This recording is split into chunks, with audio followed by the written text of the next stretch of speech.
Everyone, welcome to the session. आज की class में हम पढ़ने जा रहे हैं पंजाब स्कूल एजुकेशन बोर्ड की 10वीं क्लास की हिंदी की किताब और उसमें उसका 15वां पार्ट जो कि है सदाचार का तावीज। और आज चर्चा करेंगे इस पार्ट के इम्पोर्टेंट क्वेश्चन आंसर्स और पाठ अभ्यास के बारे में, जिसको पढ़ के आप डेफिनेटली आप अच्छा स्कोर कर सकते हैं। तो चलिए शुरू करते हैं। पहले दिया गया यहाँ पर विषय बोध। निम्नलिखित प्रश्नों के उत्तर एक या दो पंक्तियों में दीजिए। पहला प्रश्न है, राजा ने राज्य में किस चीज के फैलने की बात दरबारियों से पूछी? उत्तर, राजा ने राज्य में भ्रष्टाचार फैलने की बात दरबारियों से पूछी। दूसरा, राजा ने भ्रष्टाचार ढूंढने का काम किसे सौंपा? उत्तर, राजा ने भ्रष्टाचार ढूंढने का काम विशेषज्ञों को सौंपा। तीसरा, एक दिन दरबारियों ने राजा के सामने किसे पेश किया? उत्तर, एक दिन दरबारियों ने राजा के सामने एक साधु को पेश किया। चौथा, साधु ने राजा को कौन सी वस्तु दिखाई? उत्तर, साधु ने राजा को एक तावीज दिखाया। पांचवा, साधु ने तावीज का प्रयोग किस पर किया? उत्तर, साधु ने तावीज का प्रयोग कुत्ते पर किया। छठवां, तावीजों को बनाने का ठेका किसे दिया गया? उत्तर, तावीजों को बनाने का ठेका साधु बाबा को दिया गया। सातवां, राजा वेश बदलकर पहली बार कार्यालय कब गए थे? उत्तर, राजा वेश बदलकर पहली बार 2 तारीख को कार्यालय गए थे। दूसरा, निम्नलिखित प्रश्नों के उत्तर 3-4 पंक्तियों में दीजिए। पहला, दरबारियों ने भ्रष्टाचार ना दिखने का क्या कारण बताया? उत्तर, एक दरबारी के अनुसार भ्रष्टाचार को वे इसलिए नहीं देख पाते क्योंकि वह बहुत बारीक होता है। उसकी आंखें महाराज की विराटता को देखने की इतनी अधिक अभ्यस्त हो गई है कि उन्हें कोई बारीक चीज दिखाई नहीं देती। उनकी आंखों में तो सदा महाराज की सूरत बसी रहती है। ऐसी स्थिति में किसी और वस्तु को देख पाना कैसे संभव है? दूसरा, राजा ने भ्रष्टाचार की तुलना ईश्वर से क्यों की? उत्तर, राजा ने भ्रष्टाचार की तुलना ईश्वर से इसलिए की क्योंकि उसने विशेषज्ञों की जांच पड़ताल से पाया कि भ्रष्टाचार अति सूक्ष्म है, वह अगोचर है। भ्रष्टाचार सर्वव्यापी है और ये सभी गुण एवं विशेषताएं तो ईश्वर में होती है। इन्हीं गुणों एवं विशेषताओं के कारण राजा ने भ्रष्टाचार की तुलना ईश्वर से की। तीसरा, राजा का स्वास्थ्य क्यों बिगड़ता जा रहा था? उत्तर, राजा के राज्य में खूब हल्ला मचा हुआ था कि यहाँ भ्रष्टाचार बहुत फैल रहा है। राजा को भी कहीं भी भ्रष्टाचार नहीं दिखाई दे रहा था। उसने अपने दरबारियों से पूछा कि अगर उन्होंने भ्रष्टाचार को कहीं देखा हो तो उसे लाकर राजा को दिखाओ, परंतु दरबारियों को भी भ्रष्टाचार दिखाई नहीं दिया था। उनका मानना था कि जब महाराज को नहीं दिखा तो वे कैसे देख सकते हैं। अतः दरबारियों और विशेषज्ञों की रिपोर्ट का पुलिंदा देखकर राजा का स्वास्थ्य निरंतर बिगड़ता जा रहा था। चौथा, साधु ने सदाचार और भ्रष्टाचार के बारे में क्या कहा? उत्तर, साधु ने कहा कि भ्रष्टाचार और सदाचार दोनों ही व्यक्ति की अपनी आत्मा में होते हैं। ये बाहर से आने वाली वस्तु नहीं है। मनुष्य को जब ईश्वर बनाता है तब वह किसी की आत्मा में ईमान के कल को फिट कर देता है और किसी की आत्मा में बेईमानी की कल को फिट कर देता है। इस कल में से ईमान या बेईमानी के स्वर ध्वनि के रूप में निरंतर निकलते रहते हैं। इन स्वर ध्वनियों को ही आत्मा की पुकार कहा जाता है। प्रत्येक व्यक्ति आत्मा की पुकार के अनुसार ही अपना कार्य करता है, किंतु जिन व्यक्तियों की आत्मा से निरंतर बेईमानी के स्वर निकलते रहते हैं, उन्हें किस प्रकार से दबाया जाए? उनके बेईमानी के स्वर को ईमान के स्वर में कैसे परिवर्तित किया जाए। कई वर्षों तक निरंतर चिंतन करने के बाद अब मैंने एक ऐसे तावीज का निर्माण किया है जो व्यक्ति को सदाचारी बनाता है। ये तावीज जिस व्यक्ति की भुजा पर बंधा होगा वो सदाचारी बन जाएगा। पांचवा प्रश्न, साधु को तावीज बनाने के लिए कितनी पेशगी दी गई। उत्तर, राज्यों में फैले भ्रष्टाचार को समाप्त करने के लिए एक मंत्री के सुझाव पर राजा ने साधु को तावीज बनाने का ठेका दे दिया। तावीज बनाने के लिए साधु को 5 करोड़ रुपए पेशगी के तौर पर दिए गए। देखते ही देखते लाखों तावीज बनकर तैयार हो गए। उन्हें राज्य के हर कर्मचारी की भुजा पर बांध दिया गया। 6वां, तावीज किस लिए बनाए गए थे। उत्तर, भ्रष्टाचार को मिटाकर व्यवस्था में परिवर्तन लाने के लिए राजा ने तावीज बनवाए थे। अपने दरबारियों के कहने से राजा सदाचारी तावीज वाले साधु से तावीजें बनवाकर अपने कर्मचारियों की भुजाओं पर बंधवाता है, जिससे वे सदाचारी बन जाए, क्योंकि साधु ने उसे बताया था कि जिस आदमी की भुजा पर ये बंधा होगा वे सदाचारी हो जाएगा। उसने कुत्ते पर भी इसका प्रयोग किया था। ये तावीज गले में बांध देने से कुत्ता भी रोटी नहीं चुराता। 7वां, महीने के आखिरी दिन तावीज में से कौन सा स्वर निकल रहे थे। उत्तर, महीने के आखिरी दिन जब राजा वेश बदलकर तावीज का प्रभाव देखने के लिए कर्मचारी के पास काम करवाने गया और उसे 5 का नोट दिखाया जो उसने ले लिया, राजा ने उस कर्मचारी को उसी समय वहीं पकड़ लिया और पूछा कि उसने तावीज नहीं बांधा है। उसने तावीज बांधी हुई थी। जब राजा ने तावीज पर कान लगाकर सुना तो तावीज में से आवाज आ रही थी कि आज 31 है, आज तो ले ले। आगे निम्नलिखित प्रश्नों के उत्तर 6 या 7 पंक्तियों में दीजिए। पहला, विशेषज्ञों ने भ्रष्टाचार खत्म करने के क्या क्या उपाय बताए। उत्तर, भ्रष्टाचार को दूर करने के लिए विशेषज्ञों ने व्यवस्था परिवर्तन करने पर बल दिया। ऐसी नीतियां एवं कानून लाए जाएं जिनसे भ्रष्टाचार के अवसर पूर्णतः समाप्त किए जा सकें। जब तक समाज में ठेकेदारी प्रथा विद्यमान है तब तक ठेकेदारों का अस्तित्व रहेगा और यह लोग अपना काम निकलवाने हेतु किसी न किसी अधिकारी को घूस खिलाते रहेंगे। अधिकारियों की घूस बंद होने के स्थान पर निरंतर बढ़ती रहेगी। यदि ठेकेदारी प्रथा को समाप्त कर दिया जाए तो समाज से घूसखोरी समाप्त की जा सकती है। हमें उन सभी कारणों की जांच पड़ताल करनी होगी जिनके कारण भ्रष्टाचार उत्पन्न होता है तथा व्यक्ति या तो घूस लेता है या फिर किसी को घूस देता है। दूसरा प्रश्न, साधु ने तावीज के क्या गुण बताए। उत्तर, साधु ने तावीज के गुणों को बताते हुए कहा कि ये तावीज जिस किसी की भुजा पर बंधा होगा उसमें बेईमानी नहीं आ सकती, वह गलत रास्ते पर नहीं चलेगा। भुजा पर बंधा तावीज उसे ईमानदारी के रास्ते पर चलने को बाध्य करता रहेगा। उसके मन से लालच, वैर भाव आदि सब कुछ दूर हो जाएगा। वह चाहकर भ्रष्टाचार के चंगुल में नहीं फंस पाएगा। उसका आचरण एकदम शुद्ध तथा आत्मा एकदम पवित्र हो जाएगी। तीसरा, सदाचार का तावीज पाठ में छिपे व्यंग्य को स्पष्ट कीजिए।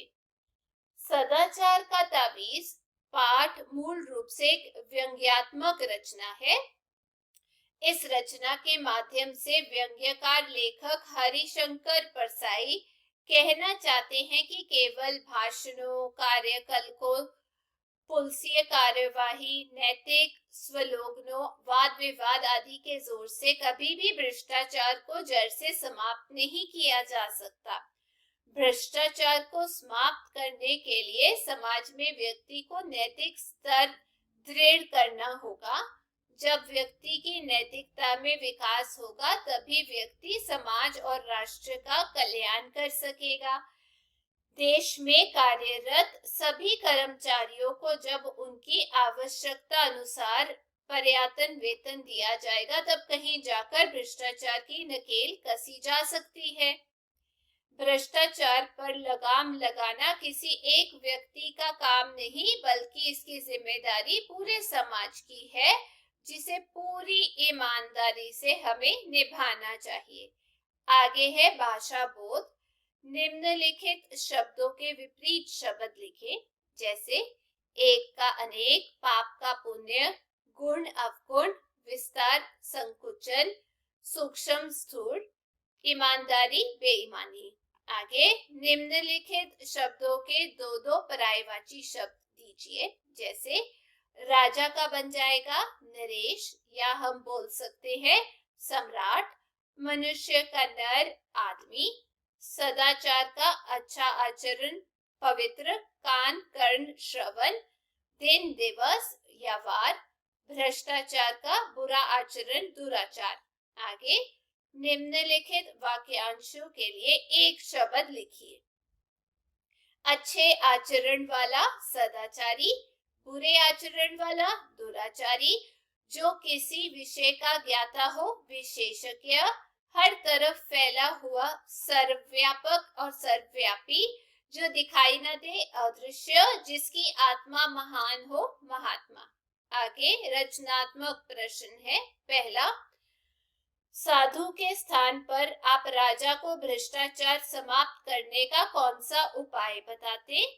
उत्तर, साधु के स्थान पर मैं राजा को भ्रष्टाचार समाप्त करने के निम्नलिखित उपाय बताता। पहला, ठेकेदारी प्रथा समाप्त की जाए। दूसरा, आम जनता तथा अधिकारियों के बीच दलालों को समाप्त किया जाए। तीसरा, रिश्वत लेने और देने वालों को सजा का प्रावधान हो। चौथा, सरकारी तंत्र में व्याप्त घूसखोरी समाप्त की जाए। पांचवा, जमाखोरी और कालाबाजारी पर अंकुश लगाया जाए। छठवां, मिलावट और नकली माल के उत्पादन पर रोक लगाई जाए। सातवां, टैक्स की चोरी करने वालों पर सख्त कार्रवाई हो।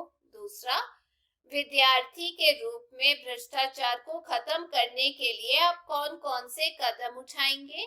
उत्तर, भ्रष्टाचार का अंत करने के लिए नैतिकता पर बल देना होगा, नैतिक क्रांति लानी होगी, चरित्र निर्माण में बाधक तत्व धन, लोभ और स्वार्थ को उखाड़ना होगा, राष्ट्र हित को सामने रखना होगा, शिक्षा पद्धति में धार्मिक और नैतिक शिक्षा पर बल देना होगा।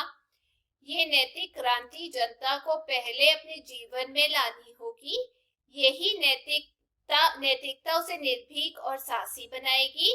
उसके आगे रिश्वतखोर और भ्रष्ट अधिकारियों को घुटने टेकने पड़ेंगे। भ्रष्टाचार का एक सूक्ष्म कारण है हमारी सामाजिक अर्थव्यवस्था। हमारी आर्थिक नीतियां भ्रष्टाचार को बढ़ावा देती हैं। पूंजीवादी अर्थव्यवस्था में भ्रष्टाचार का अंत नहीं हो सकता, क्योंकि पूंजीवाद अर्थव्यवस्था धन की लिप्सा को अधिक बढ़ाती जाती है। पर जब तक अर्थव्यवस्था नहीं बदलती, जनता को पग उठाना पड़ेगा, तभी भ्रष्टाचार समाप्त होगा। तीसरा, भ्रष्टाचार या रिश्वत से संबंधित आप अपना या अपने माता पिता का कोई अनुभव लिखिए। उत्तर, एक बार मैं अपने माता पिता के साथ रेल से पटना जा रहा था। हमने एसी थर्ड में टिकट बुक कराई थी। हमने दिल्ली स्टेशन से अपने आरक्षण कोच में प्रवेश किया। जल्द ही हम अपनी सीट पर जा बैठे। हमारे साथ वाली सीट पर एक परिवार और था। उनके पास 4 टिकट थी, किंतु वे 5 लोग थे। कुछ देर बाद टीटी आया। उसने उनसे टिकट दिखाने को कहा तो उन्होंने टिकट दिखा दी। तब टीटी ने एक टिकट दूसरे दर्जे की होने पर उसे जुर्माने की बात कही। वे लोग जुर्माना भरना चाहते थे, किंतु टीटी ने उनसे कहा कि यदि वे उसे 500 रुपए दे दें तो वह जुर्माने की रसीद नहीं काटेगा। ये एक भ्रष्टाचार का जीता जागता नमूना था जो मैंने अपनी आंखों से देखा था। आगे और प्रश्न है पहला, भ्रष्टाचार के विरुद्ध स्लोगन लिखकर स्कूल में निश्चित स्थान पर लगाए। मैंने यहाँ लिखे, पहला, देश को जगाना होगा, भ्रष्टाचार को भगाना होगा। दूसरा, देश का यदि चाहते हो विकास, भ्रष्टाचार को ना आने दो आसपास। तीसरा, गली गली में शोर है, भ्रष्टाचार का जोर है। चौथा, अब की बार यही पुकार, जड़ से मिटाओ भ्रष्टाचार। आगे के जो प्रश्न है वो आप खुद से जरूर प्रैक्टिस कीजिएगा। अब हम आगे जो ज्ञान के बारे में हमें जागरूकता दी गई है उसके बारे में पढ़ते हैं। पहला यहाँ पे जो ज्ञान दिया गया है वो है हरिशंकर परसाई। परसाई जी हिंदी साहित्य के श्रेष्ठ व्यंग्यकार है। इन्होंने व्यंग्य को साहित्य में महत्वपूर्ण स्थान दिलवाया है। इन्होंने व्यंग्य को अपने लेखन से देश की विभिन्न समस्याओं के साथ जोड़कर प्रस्तुत करने में अद्भुत सफलता प्राप्त की है। इन्होंने हास्य व्यंग्य लिखने के साथ साथ लंबे समय तक स्कूल कॉलेजों में शिक्षण का कार्य भी किया है। बाद में इन्होंने साहित्य लेखन के लिए अपनी शिक्षक की नौकरी त्याग दी थी। इनका व्यंग्य केवल हंसी मजाक और मनोरंजन की वस्तु नहीं है, बल्कि इन्होंने इसके माध्यम से समाज की अनेक समस्याओं को उजागर किया है। भ्रष्टाचार, शोषण, राजनीति, समाज आदि पर गहरा व्यंग्य करने के कारण ही इन्हें हिंदी साहित्य में अनूठा स्थान प्राप्त हुआ है। दूसरा, सदाचार। सदाचार सत प्लस आचार, मानव के अच्छे आचरण से संबंधित शब्द है। ये शब्द सुशीलता, अच्छा चाल चलन, अच्छे व्यवहार, नेक नियति, शुद्ध आचरण, नेक चलनी, शीलाचार आदि को व्यक्त करता है। सदाचार के मार्ग पर चलकर ही इंसान विश्व भर में नाम कमा सकता है। स्वामी विवेकानंद, पूर्व प्रधानमंत्री श्री लाल बहादुर शास्त्री, मदर टेरेसा आदि सभी सदाचारी थे और हमें उनके जीवन से शिक्षा प्राप्त करनी चाहिए। हम सबको सदाचार के मार्ग पर चलने की प्रेरणा महापुरुषों से लेनी चाहिए। ऐसा करके ही हम अपने परिवार, समाज और देश का नाम ऊंचा कर सकेंगे। तीसरा, भ्रष्टाचार। यह शब्द भ्रष्ट प्लस आचार दो शब्दों से मिलकर बना है। पापाचार, दुष्ट व्यवहार, अनाचार, पतित व्यवहार, कदाचित, बदनीयति, नीच आचार आदि शब्द भ्रष्टाचार को ही व्यक्त करते हैं। मानव जीवन के जो कार्य अनैतिक और अनुचित होते हैं उन्हें ही भ्रष्टाचार कहते हैं। अपना लाभ और स्वार्थ को पूरा करने के लिए किए जाने वाले सभी प्रकार के अनैतिक कार्य भ्रष्टाचार ही होते हैं। रिश्वतखोरी, कालाबाजारी, कमीशनखोरी, तस्करी आदि सब भ्रष्टाचार के ही रूप हैं। हमें भ्रष्टाचार से दूर रहकर इसे समाज से मिटाने का प्रयत्न करना चाहिए। आगे इंपॉर्टेंट क्वेश्चन आंसर्स हैं। पहला, राजा ने दरबारियों को किसे लाने को कहा? उत्तर, राजा ने दरबारियों से कहा कि जब कहीं भी कभी उन्हें भ्रष्टाचार दिखाई दे तो उसका नमूना अवश्य लाए ताकि भ्रष्टाचार के बारे में पता चले कि वह कैसा होता है। दूसरा, राजा खुश क्यों हो रहा था? उत्तर, राजा को पहली बार पता चला था कि उसके राज्य में चमत्कारी साधु है, इसलिए वह खुश हो रहा था। तीसरा, दरबारियों ने भ्रष्टाचार के बारे में क्या बताया? उत्तर, दरबारियों ने भ्रष्टाचार के बारे में बताया कि भ्रष्टाचार स्थूल नहीं सूक्ष्म है। वह सब जगह है लेकिन दिखाई नहीं देता। चौथा, राजा को कितने तावीजों की आवश्यकता जान पड़ रही थी?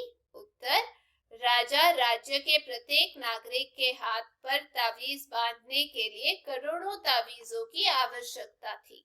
पांचवा, कर्मचारी ने माह की आखिरी तारीख को रिश्वत क्यों ली होगी? उत्तर, कर्मचारी ने माह की आखिरी तारीख को रिश्वत इसलिए ली होगी क्योंकि उसे जो वेतन मिलता होगा वह उसे पर्याप्त नहीं होता होगा और वह पूरा महीना नहीं चल पाता होगा। छठवां, लेखक ने व्यंग्य द्वारा सदाचार का तावीज पाठ में क्या कहना चाहा है? उत्तर, लेखक ने व्यंग्य द्वारा सदाचार का तावीज पाठ में कहा है कि केवल भाषणों, नैतिक स्लोगनों, तावीजों तथा डंडे के जोर पर भ्रष्टाचार को नहीं मिटाया जा सकता। सातवां, लेखक के अनुसार भ्रष्टाचार को कैसे मिटाया जा सकता है? उत्तर, लेखक के अनुसार नैतिक मूल्यों की स्थापना करके तथा कर्मचारियों को पर्याप्त वेतन देकर भ्रष्टाचार को मिटाया जा सकता है। आठवां, राजा का व्यक्तित्व कैसा था? उत्तर, राजा केवल अपने बारे में सोचता था। उसे चापलूसी पसंद थी। चापलूस लोग ही उसके मंत्री थे। नौवां प्रश्न, विशेषज्ञों ने सिंहासन में हुए भ्रष्टाचार के विषय में क्या बताया? उत्तर, विशेषज्ञों ने बताया कि सिंहासन की रंगाई का जो बिल दिया गया वह लागत से दुगना था। उसमें आधे पैसे राजा के अफसर खा गए थे। 10वां, विशेषज्ञों ने राजा को भ्रष्टाचार के संबंध में क्या बताया? उत्तर, विशेषज्ञों के अनुसार भ्रष्टाचार को हाथ पकड़कर नहीं लाया जा सकता। वह सूक्ष्म, अगोचर और सर्वत्र व्याप्त है। उसे देखा नहीं, अनुभव किया जा सकता है। अब भ्रष्टाचार ईश्वर हो गया है। भ्रष्टाचार मुख्यतः घूस के रूप में रहता है। 11वां, विशेषज्ञों ने भ्रष्टाचार दूर करने के लिए क्या सुझाव दिए? उत्तर, विशेषज्ञों ने भ्रष्टाचार उन्मूलन के लिए महाराज को व्यवस्था ने परिवर्तन करने के लिए कहा। वे ठेका प्रथा समाप्त करने के लिए जोर दे रहे थे क्योंकि ठेकेदार अधिकारियों को घूस देकर अपना काम निकालते हैं। उन्होंने भ्रष्टाचार के अवसर घटाने तथा उन कारणों को दूर करने का भी सुझाव दिया जिन कारणों से घूसखोरी बढ़ती है। 12वां, दरबारी भ्रष्टाचार दूर करने के लिए किसे लाए और क्यों? उत्तर, दरबारी भ्रष्टाचार दूर करने के लिए एक साधु को ले आए। वह सदाचार का तावीज बनाता था। उसके बताए हुए तावीज को पहनकर बेईमान भी ईमानदार बन जाता था। उस साधु की बातें से राजा प्रभावित हो गया तथा उसने उसे लाखों तावीज बनाने का ठेका दे दिया। उसे इस काम के लिए 5 करोड़ रुपए पेशगी भी दे दिए गए। 13वां, दरबारियों ने साधु को राजा के सामने प्रस्तुत करते हुए क्या बताया? उत्तर, एक दिन दरबारियों ने राजा के समक्ष एक साधु को प्रस्तुत किया। उन्होंने राजा से कहा कि ये साधु एक महान तपस्वी है। ये एक गुफा में तपस्या कर रहा था। हम इसे अपने साथ ले आए हैं। इसने अपनी तपस्या शक्ति के बल पर एक ऐसे तावीज का निर्माण किया जो व्यक्ति को सदाचारी बनाता है, उसे भ्रष्टाचार से दूर रखता है, उसे निरंतर सद्विचार देता रहता है, व्यक्ति में अच्छे बुरे को पहचानने की शक्ति प्रदान करता है। साधु द्वारा निर्माण किया गया तावीज पूर्णतः मंत्रों से सिद्ध है। ये व्यक्ति को सदाचारी बनाता है, उसके अंदर की बेईमानी को समाप्त कर उसे नेक इंसान बनाकर सच्चाई के मार्ग पर लाता है। आगे, राजा ने वेश बदलकर क्या करना चाहा था? उत्तर, राजा ने वेश बदलकर अपने राज्य में हो रहे भ्रष्टाचार को स्वयं अपनी आंखों से देखना चाहा। इसके लिए वह अपने राज्य कर्मचारियों को वेश बदलकर घूस देने की कोशिश करने लगा। पहली बार राजा कर्मचारियों को घूस देने में पूर्णतः असफल रहा, क्योंकि कर्मचारियों ने घूस ली ही नहीं। कर्मचारियों के घूस न लेने के क्रियाकलाप को देखकर राजा बहुत प्रसन्न हुआ कि उसके कर्मचारी राज्य और राज्य के प्रति कितने निष्ठावान हैं। किंतु वही कर्मचारी दूसरी बार रिश्वत लेने के लिए तैयार हो गए। रिश्वत लेने का ये दिन महीने का आखिरी दिन था। राजा को समझ नहीं आ रहा था कि ये सब क्या हो रहा है। रिश्वत ना लेने वाले कर्मचारी रिश्वत कैसे लेने लगे?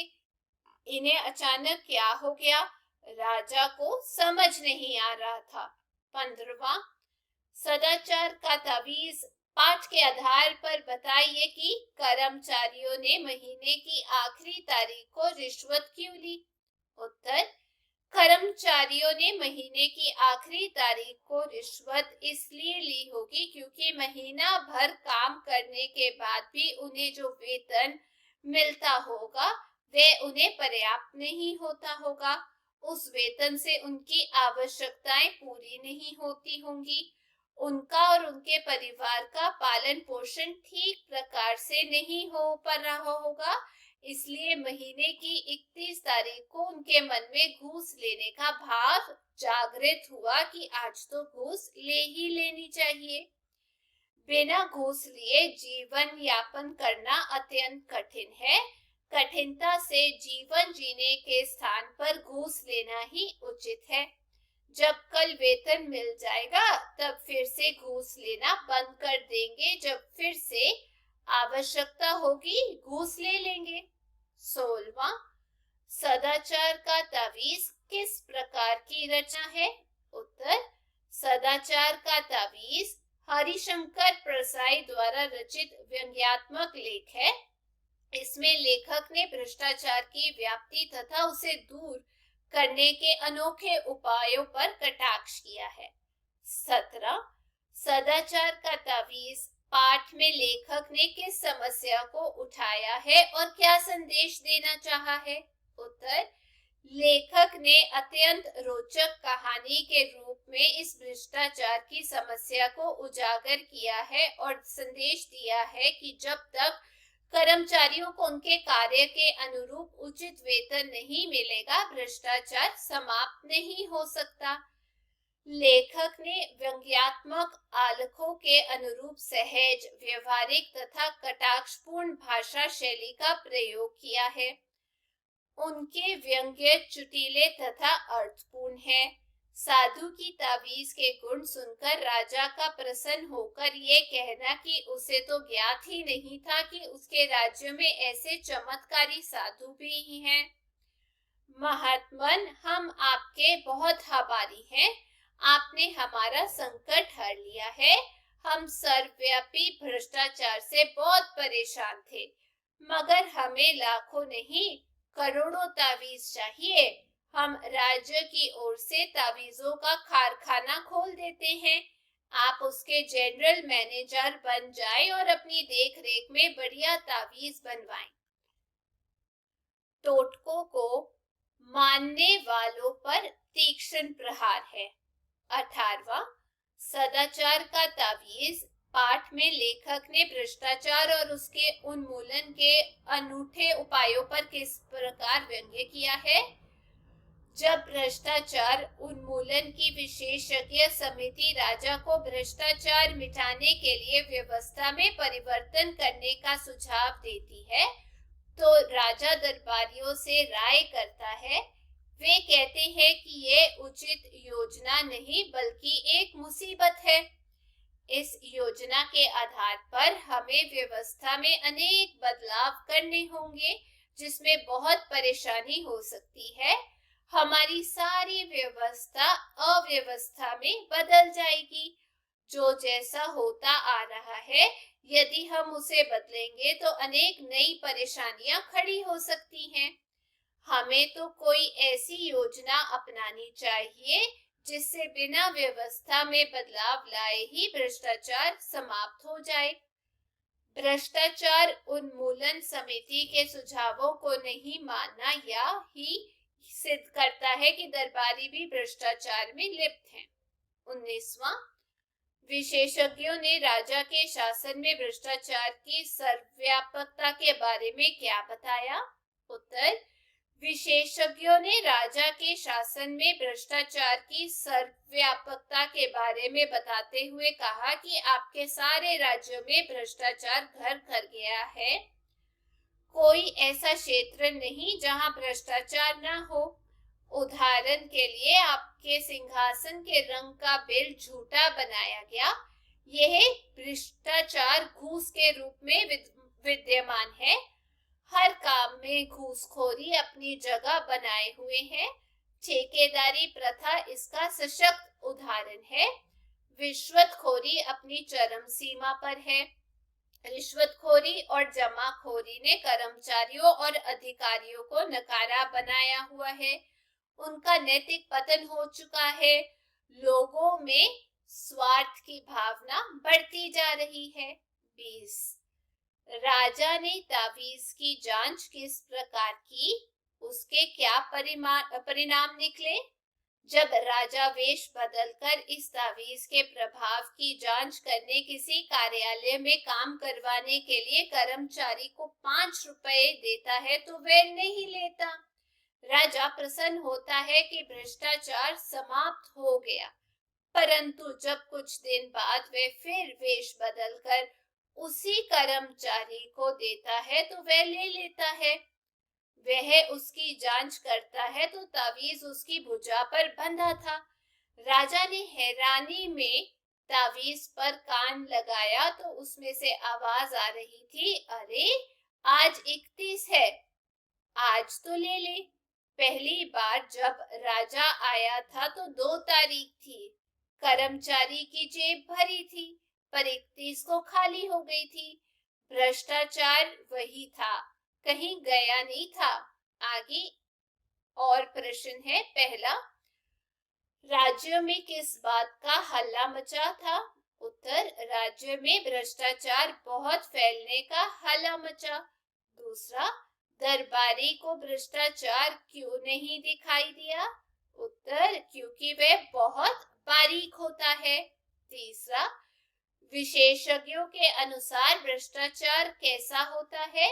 उत्तर, भ्रष्टाचार सूक्ष्म, अगोचर, सर्वत्र व्याप्त, दिखाई नहीं देने वाला तथा अनुभव करने योग्य होता है।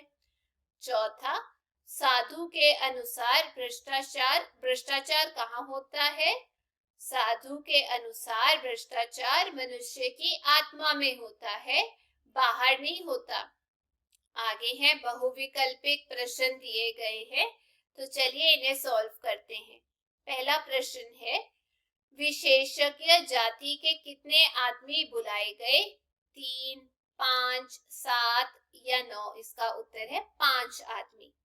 दूसरा प्रश्न, वेश बदले हुए राजा ने 2 तारीख को कर्मचारी को कितने रुपए की घूस दी? 3, 5, 7 या 9? उत्तर है 5। तीसरा प्रश्न है, साधु को तावीज बनाने के कारखाने को खोलने के लिए कितने करोड़ रुपए पेशगी मिले? उत्तर 2, 4, 5 या 6? उत्तर है 5 करोड़ रुपए। आगे एक शब्द हाँ नहीं, सही गलत, रिक्त स्थानों की पूर्ति के प्रश्न। पहला, विशेषज्ञों के अनुसार राजा के शासन में भ्रष्टाचार मुख्यतः किसके रूप में था? एक शब्द में उत्तर दें, घूस के रूप में। दूसरा, हम भ्रष्टाचार बिल्कुल मिटाना चाहते हैं, हाँ या नहीं में उत्तर दें। इसका उत्तर है हाँ। तीसरा प्रश्न, वे महाराज के सिंहासन में नहीं है, हाँ या नहीं? नहीं। चौथा प्रश्न, इस कल में से ईमान या बेईमानी के स्वर निकलते हैं, सही या गलत में उत्तर दें। ये सही है। पांचवा, अरे आज 31 है, आज तो मत ले, सही या गलत में उत्तर दे, ये गलत है। 31 को तो ले ली थी रिश्वत। 6वां, राजा डैश में पड़ गया, असमंजस। 7वां, महाराज राज्य क्यों डैश में पड़े, झंझट। 8वां, राजा का डैश बिगड़ने लगा, उत्तर है स्वास्थ्य। तो ये थे इस पाठ के अभ्यास के प्रश्न उत्तर और इम्पोर्टेंट क्वेश्चन आंसर्स। यदि आपको वीडियो अच्छी लगी तो चैनल को लाइक शेयर सब्सक्राइब जरूर कीजिएगा। फिर मिलेंगे, till then take care, bye bye.